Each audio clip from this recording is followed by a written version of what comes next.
ESP and being kind of the guiding light was his passion for recovery, passion for advocacy, and passion for change. So blessed that he agreed to close this conference. I give you Bill. Thank you. Hey, brother. Thank you. Thank you. Thank you. Oh, what an honor to be here with you. It really is, but it's an honor to be asked to be here to close these 3 days, but it's also an honor to have spent 3 days listening to all of you and all the incredible stories of the work that's being done from one end of the country to the other.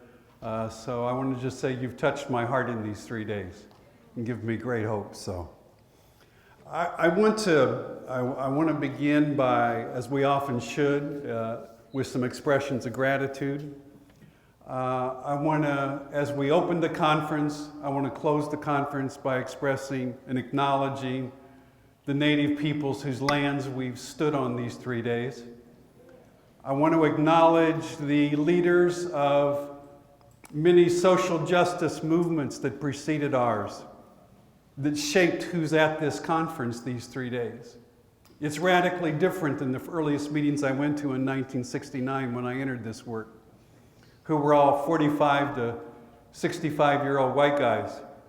And you know, it's okay, I was one of those once, was a 45 to 65-year-old white guy. So it's not that I got anything against them, that's just all there were. So to see the enormous diversity, that diversity would not be here if some people in some allied movements had not led the civil rights movement and the women's movement and the LGBTQ movement and the disability rights movements and on and on. So if you look around the room, look at who we are. Check, I'm serious, look around the room, check us out. One of the most diverse recovery gatherings, at least in my lifetime. I want to express some gratitude for the recovery advocacy leaders that we've lost. I think back in terms of that core leadership group of the 2001 Recovery Summit in St. Paul, Minnesota. And there are a few of us that have survived that and gone on. Ben, I'm looking at you sitting here, and others. But we have lost some people through that time period. Some of them passed on. Others have reached an age where they're unable, health-wise or whatever, to be active in this movement. But we would not be here today without their efforts. So I want to acknowledge the work that they've done before us. Phil and his staff, what can I say? What a great, can we just give them? I thank CCAR and the staff, the incredible hosting that they've done to make this event possible and to build and to sow the seeds. I think it's sort of like Don talked about yesterday, the problem with coyotes, you cut them in half and they reproduce, And so here we are, we've doubled from last year. And I think part of that is CCAR's leadership and what a great conference they've put on. Finally, I want to express just gratitude for our personal recoveries, without which none of this work would be possible. So that's the foundation we start with this morning. And I always ask Phil, is there anything special you want me to do with the closing this year? And Phil always says, just do whatever you're thinking about and writing about, or what you haven't written yet. So I'm going to talk a little bit about one central concern I've got and one gigantic hope that I've got. I'm going to do that by telling three little historical vignettes and sort of draw the lessons out of those. I'm going to talk about some crucial concepts that I think will help us, because my central concern right now is my concern that a multi-dimensional recovery advocacy movement could get reduced to a recovery peer support services movement. And that what is a crucial component of the recovery advocacy movement becomes the movement. And if that happens, I think we will have failed, and we'll sow the seeds for what will be the rebirth of recovery advocacy movement in 10 or 15 years down the road. And I don't want that to happen. I want the advocacy movement in all its dynamism to continue to move and evolve. So I'm going to talk about 5 or 6 key concepts that I think will prevent us from simply narrowing our vision to simply a peer recovery support group focusing on individuals.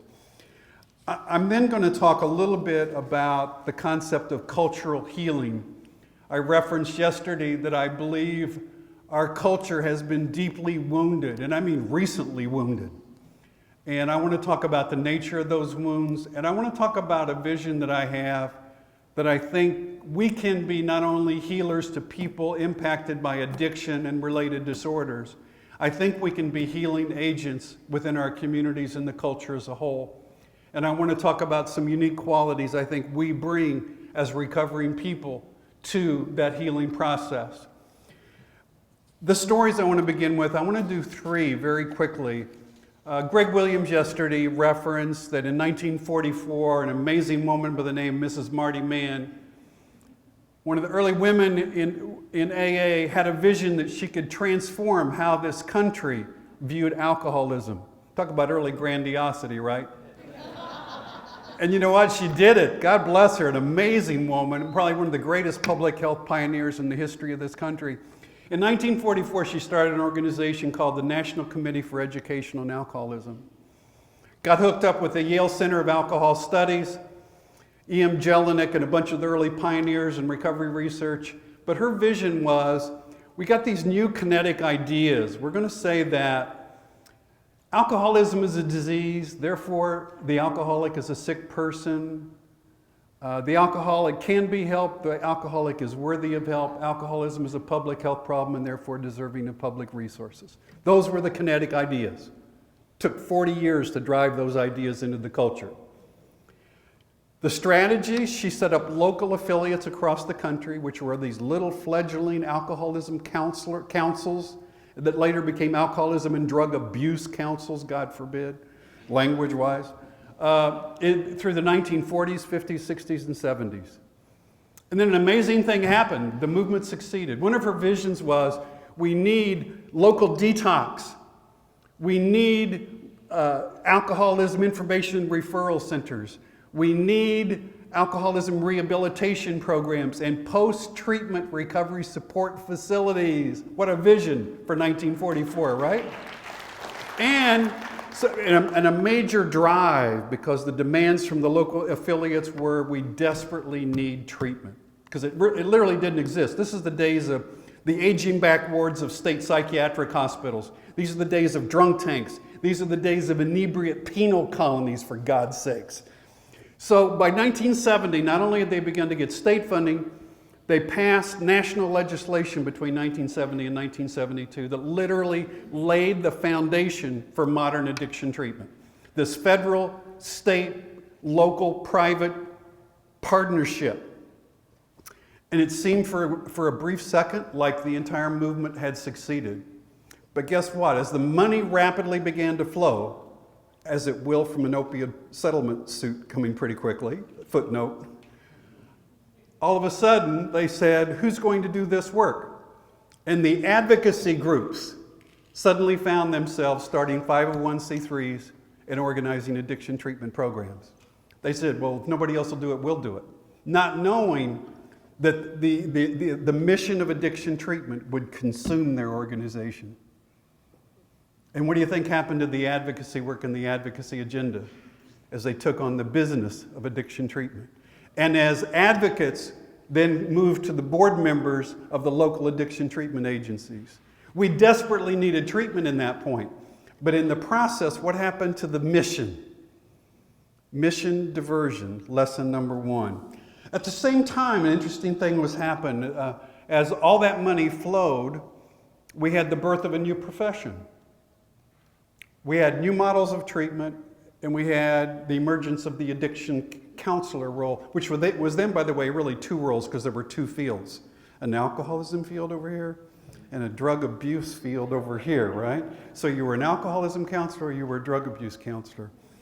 There were competing models in the earliest days. Now I got to take you back a little bit into the 60s that leads up to this 1970 legislation. The competing models was one, a medical model that was birthed out of the community mental health center movement of the mid-1960s. And the addiction counselor role was then really modeled after the psychologist, the social worker, the psychiatrist. It was a very clinical role, very individually focused. We're going to assess, diagnose, treat, discharge, and say, now go have a good life. The competing model came from a very different environment. It came from the Office of Economic Opportunity, the anti-poverty programs of the 1960s. These were programs primarily in the South, many African American communities, and they were alcoholism consultants. And their model was not a clinical model of intervention. Their model was community organization and community development. Their idea was we're going to organize indigenous supports for long-term recovery. We're going to encourage the proliferation of AA and all the other support groups. We're going to organize families in recovery. And we're going to try to deal with some of the economic development needs that people in recovery are going to be needing to sustain their recovery over time. So it was a real, this was not a model that would come out of psychiatry. It was closer to coming out of Saul Alinsky, for any of you that know the history of community organizing in the United States. Guess which model won? The drive for money and the drive for professional legitimacy. The medical model won. And some of us say, well, that was okay. That was a good idea. We got a lot of things out of that medical model in the intervening years. What do you think happened to the early vision about organizing communities and the community development ethos that was part of the OEO model? Virtually disappeared. So in some ways, as the medical model, as we poured large numbers of recovering people into that model, an interesting thing happened. One was there were very few professionals that wanted to work with alcoholics and addicts at that point in time. There was enormous stigma related to professionals, like why would you want to work with those people, right? In 1970. So the vast majority of the workforce were people in recovery who got trained into this new alcoholism counselor role. Over the years, an interesting thing happened with that because these were people very closely connected to indigenous community recovery resources. As the field became professionalized, as it became credentialed, as education demands accelerated, what do you think happened to recovery representation among addiction counselors in the United States?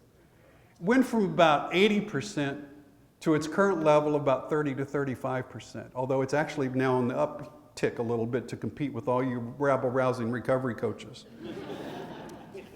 And my point is that the essential character of the emerging field and the emerging profession got transformed by two things: money and professional legitimacy. Anybody got any inklings of warnings around the future of recovery coaching in the United States?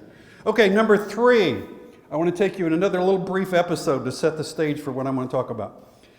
I want to talk about the years 1998 to 2002 in the history of the new recovery advocacy movement. We've referenced the incredible role that CSAP played in the Recovery Community Support Program as the connecting tissue to bring all these little grassroots fledgling organizations together to found what became Faces and Voices of Recovery. The early model for those, I don't even know how to describe it. There were 8 core strategies I remember writing in the earliest papers I did on the new recovery advocacy movement. Only one of those papers even referenced peer recovery support service. It was a subheading of help organize indigenous recovery community organizations. And then it was that provide services that include peer-based recovery support. You understand? It was like a footnote. So then we go, I want to jump, 4 years. 4 years of advocacy. People are out there raising hell in their recovery communities. I mean, they're taking on policy issues. But I want to give you an idea what I mean by advocacy.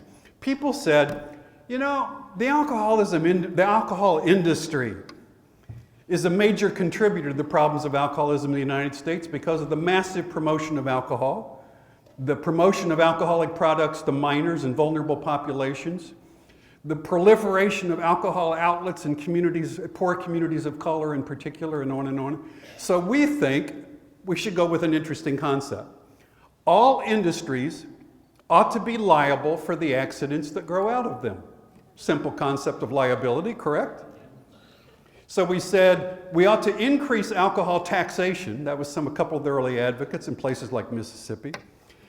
And we're going to divert those increased taxes to fund community-based treatment and recovery support services. Now, what do you think happened when the alcohol industry got a whiff of these little recovery advocates running into the legislature talking about raising alcohol taxes? And they said, wait a minute, who are these people? And by the way, how are they funded? The government is funding them? Needless to say, we were like a gnat on an elephant. The power of that industry came and said, you will no longer do this in the new Bush administration. So by 2002, an edict comes down and say, we no longer will ever use the word advocacy at the public level. Oh, and by the way, we also don't use the word harm reduction. So here we had an interesting policy shift. So we went from advocacy, and the RCSP program became the Recovery Community Services Program. And guess what? The focus was on peer recovery coaching. So I'm saying in that transformative moment, we had a component of the recovery advocacy movement that became at risk of becoming the movement. Not by anything the indigenous people in recovery had discussed and decided, but by governmental edict. I'm saying that simple decision had an enormous impact on everything that came forward. Okay, here we go. I've said, I'm telling you those stories because it's a lead into how do we not allow recovery peer services become the movement as opposed to a component of the movement. So I want to talk about 6 ideas that I think we can hang on to a larger vision of where we started. How many of you have heard Don talk about the healing forest metaphor? How many of you, or I should say, how many of you have not heard that story? Healing forest metaphor. I'm so pleased that so few of you are raising your hands right now. The healing forest metaphor was the earliest metaphor that emerged in our recovery advocacy discussions that said, who is the client of recovery support services? And we traditionally thought, well, people who are needing or in recovery need that. And then we stretched it a bit and said, oh yeah, and the families too, you know. Bob Savage was there raising hell saying, you got to include the families. And we had other people doing that as well. So we stretched it to individuals and families. Don was the first person that came and said, you know Don's way, right?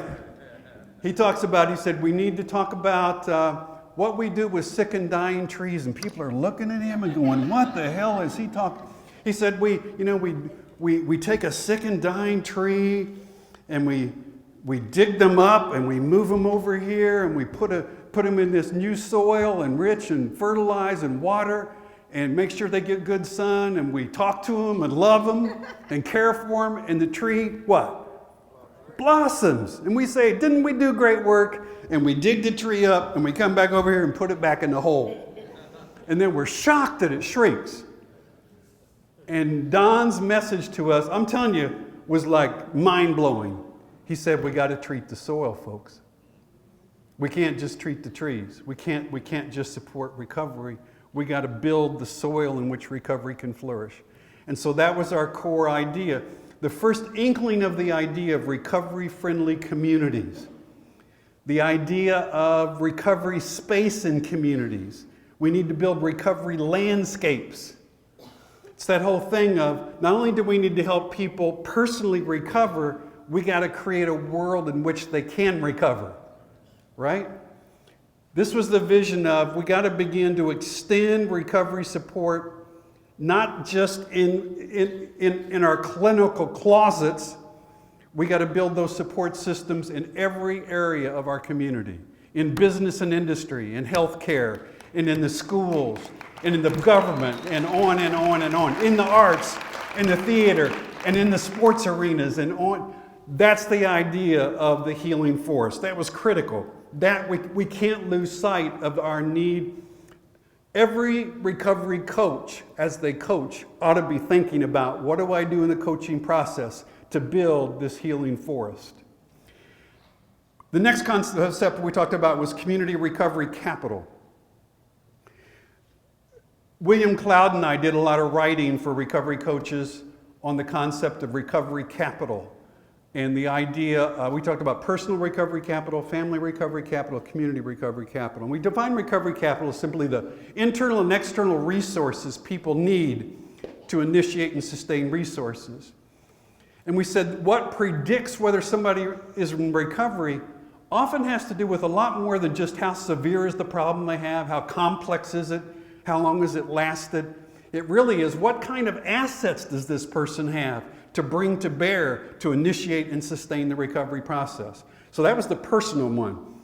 The community one, we began to get a growing amount of evidence that said, even with personal recovery capital, what may tip the scales of recovery or recurrence of addiction is not at a personal level. It really is about community recovery capital and whether that capital exists in that community or not. So the idea is we begin to measure community recovery capital. How do we systematically map recovery capital within neighborhoods within a community?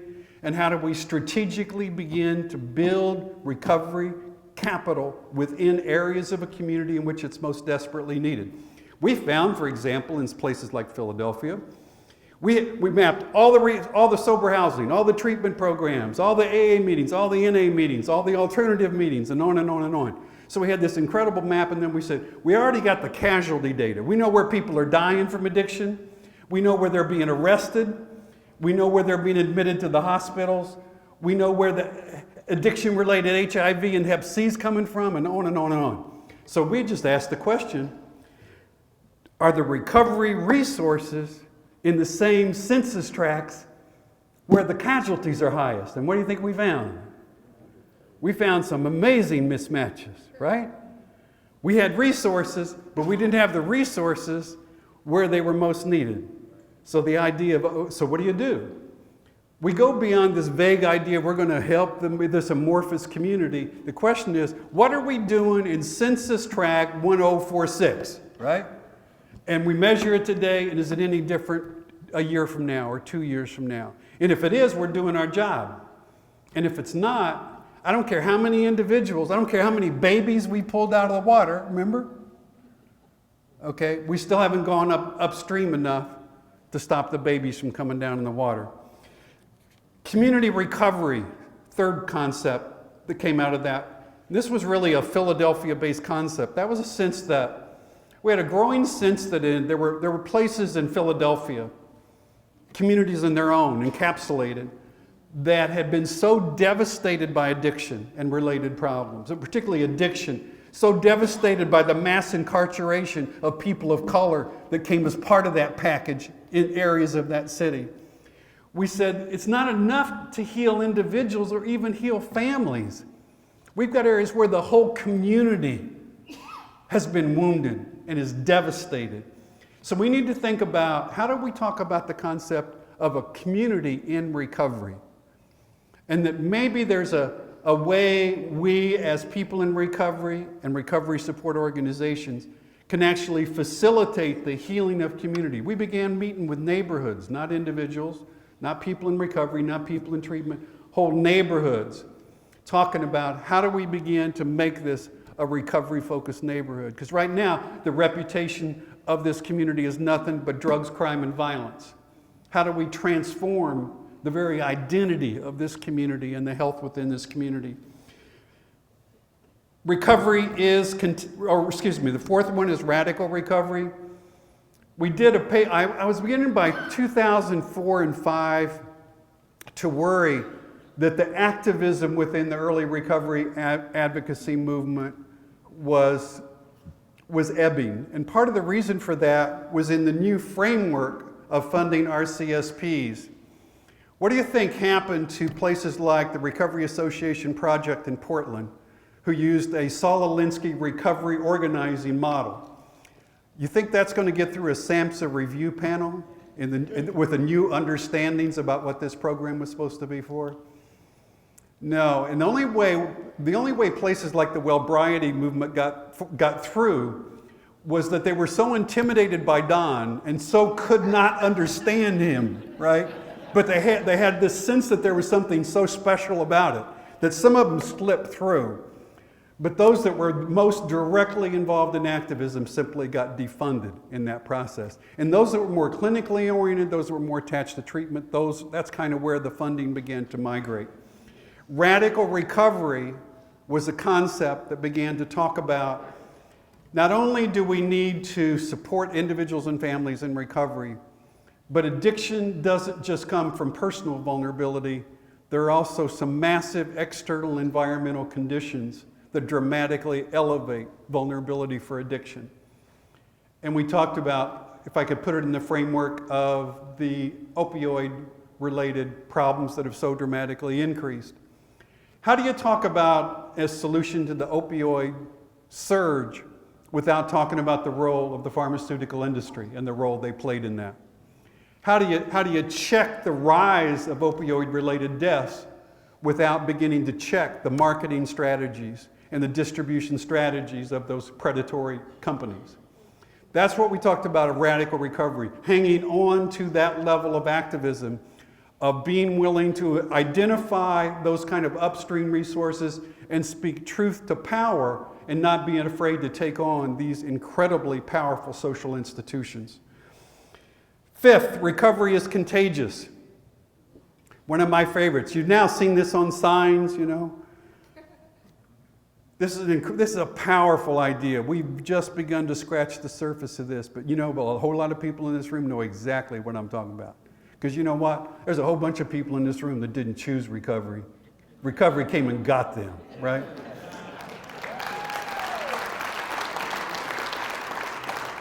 Recovery was something that snuck up on them. They thought they were doing another hustle. They thought they were getting people off their ass. They didn't know their ass was transforming in the process.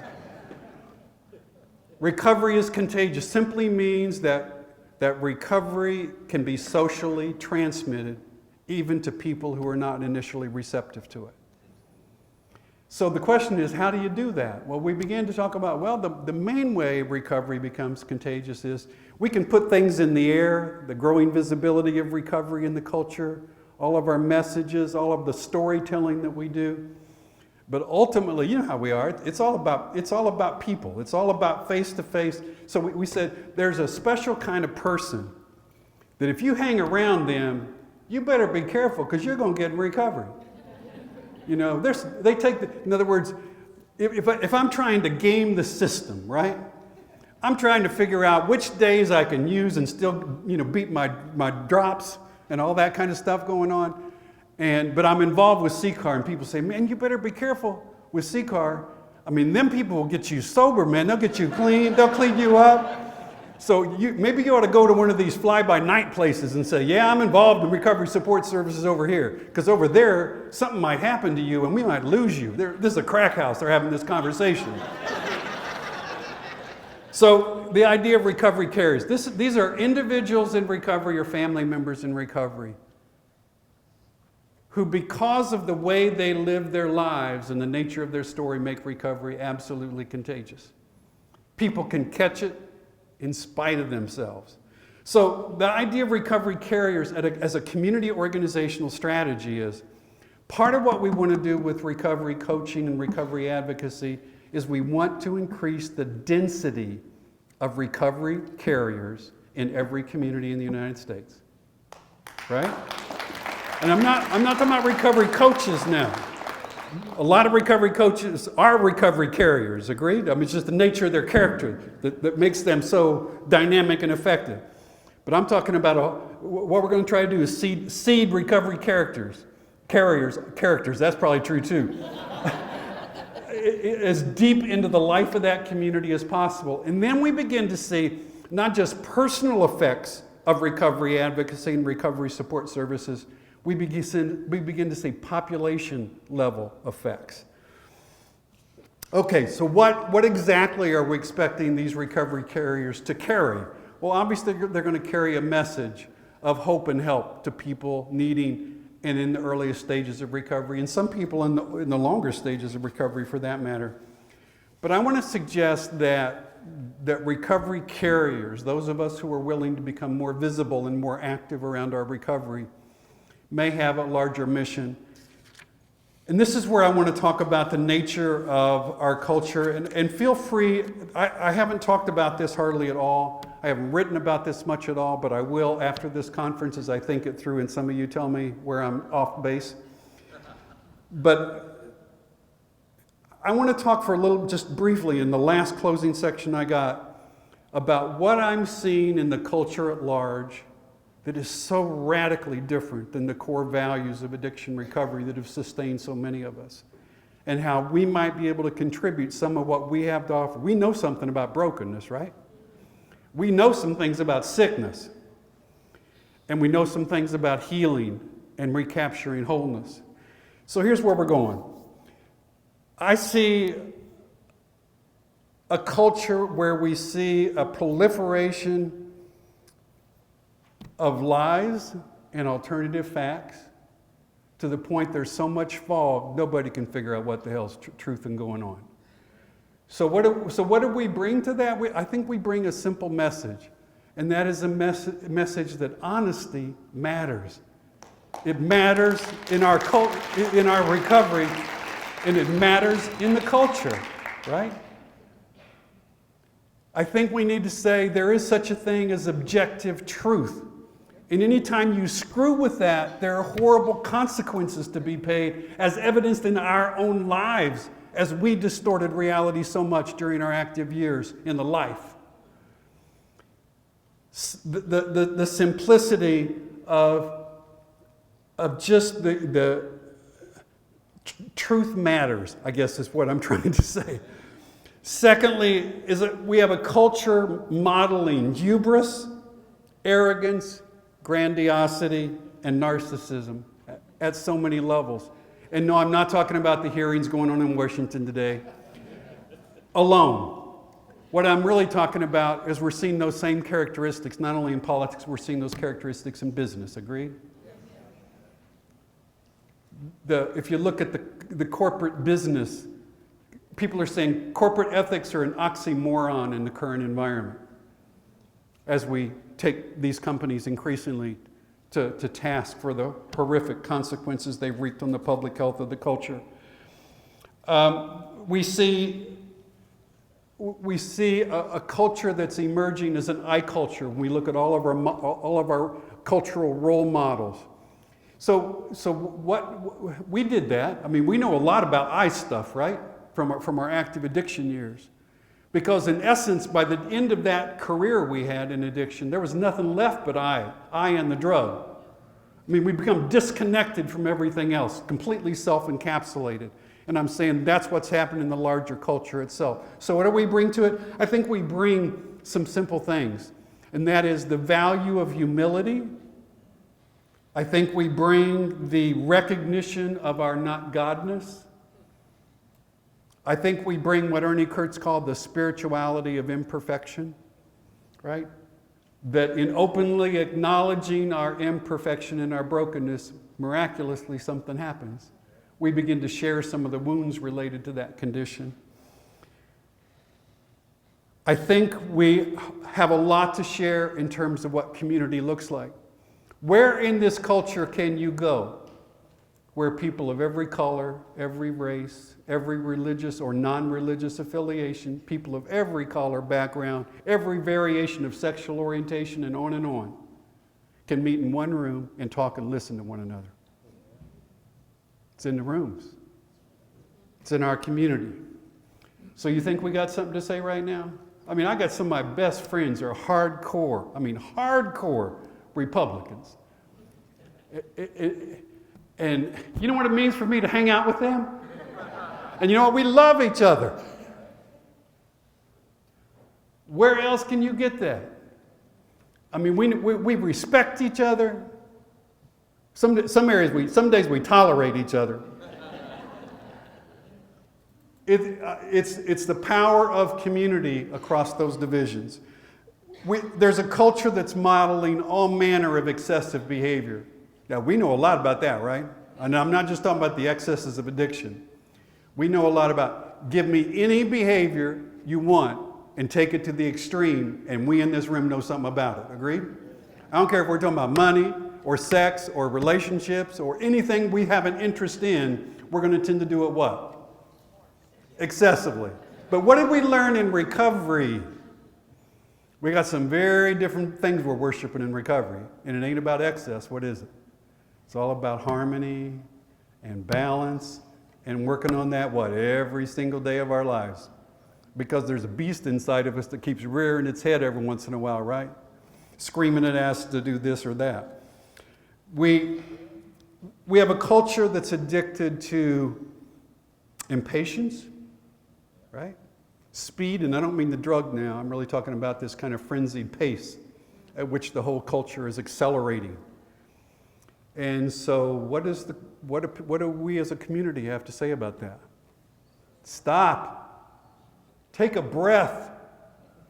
Easy does it. One step at a time. You know, we move from the worship of impulse to the worship of mindfulness and rest. And this culture needs a break. Agreed?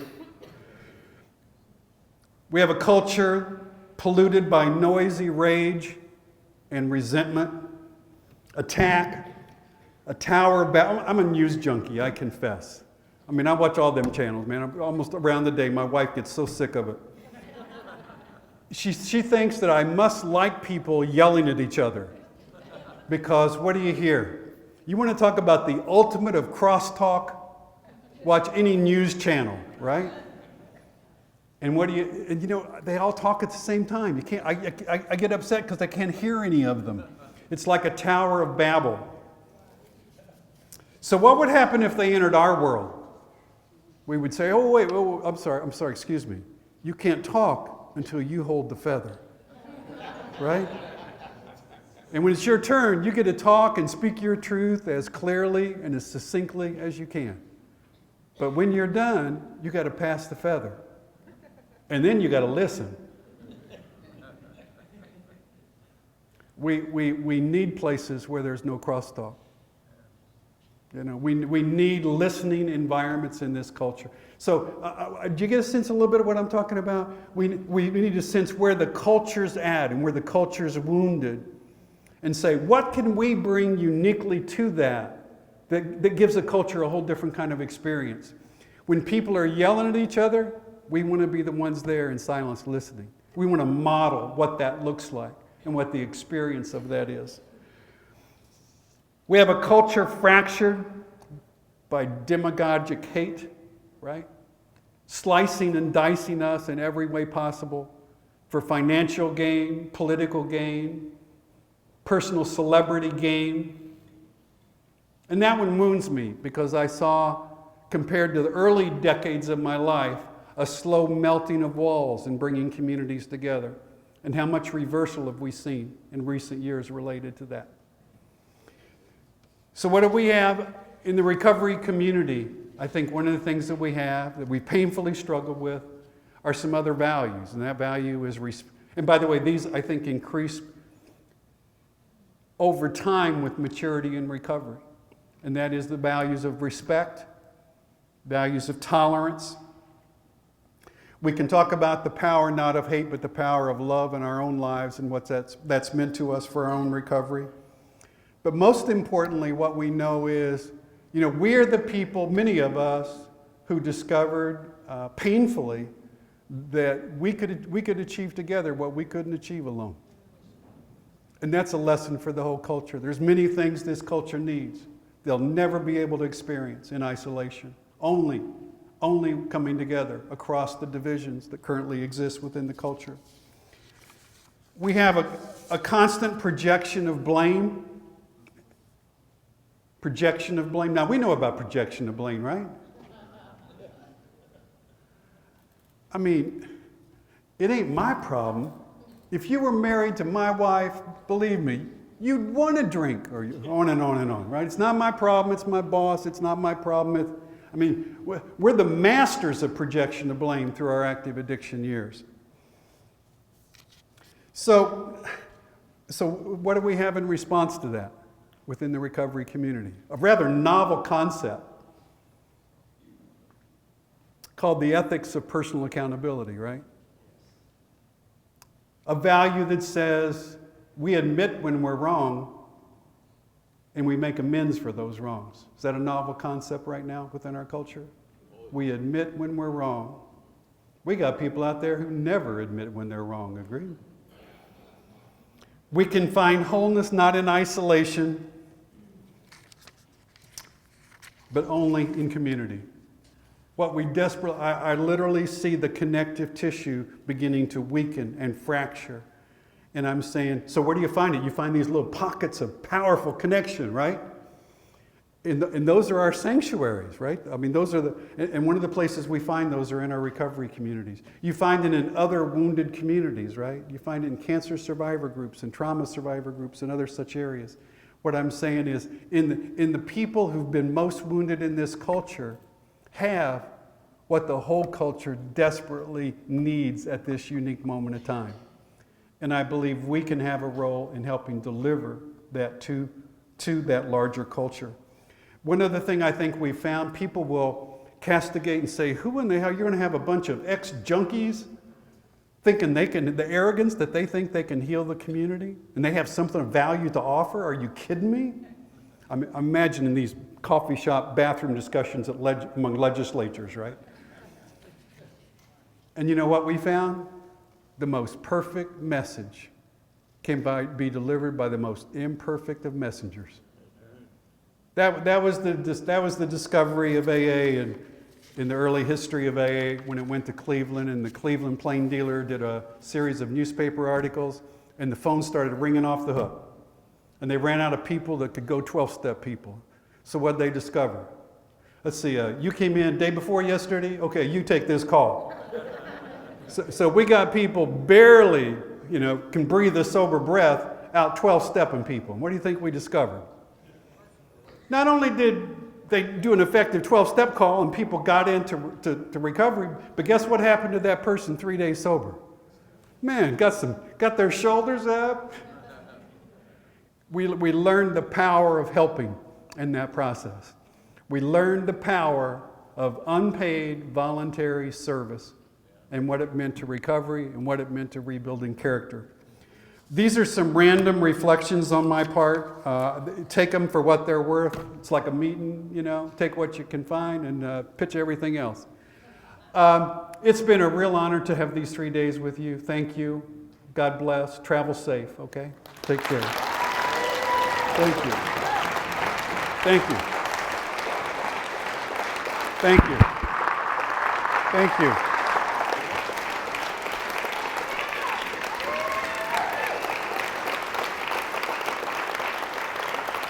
That was incredible. Oh, well done. Thank you. Beautiful. Thank you.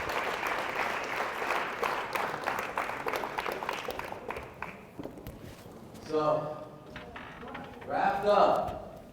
MPRC, The recovery. National Recovery Conference 2019. You'll say it with me, MPRC. National Recovery Conference. Amen. So here I have a couple words of advice for you. Live long and prosper.